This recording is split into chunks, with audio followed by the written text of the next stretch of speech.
నిన్న మొన్నటి వరకు ఏదైతే F1 వీసాల మీద వెళ్ళి వేరే పనులు చేస్తున్న వాళ్ళని లేకపోతే కనుక పర్టిక్యులర్ పర్పస్ మీద వీసాలతో వెళ్ళి అక్కడ వేరే పనులు చేస్తున్న వాళ్ళని ఇబ్బంది పెట్టినటువంటి అమెరికా ప్రభుత్వం ఇప్పుడు గ్రీన్ కార్డు H1B వీసాల మీద వెళ్ళిన వాళ్ళని కూడా వేధించబోతోంది.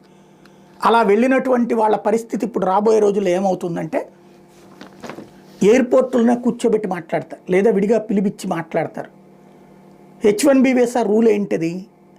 నీకు అక్కడ టెక్నికల్లీ హై ఎక్స్పర్టైజేషన్ ఉండి ఏదో ఒక కంపెనీలో అవకాశం వస్తే ఆ కంపెనీలో ఉండి ఉద్యోగం చేస్తూ ఆ ఉద్యోగం నీకు నచ్చక మానేస్తే ఆలోపు కొనసాగడానికి H1B వీసా కాలపరిమితి ఎంతైతే ఉందో అంతవరకు అక్కడ చేసుకోవచ్చు, వేరే దాంట్లో ఎత్తుక్కోవచ్చు.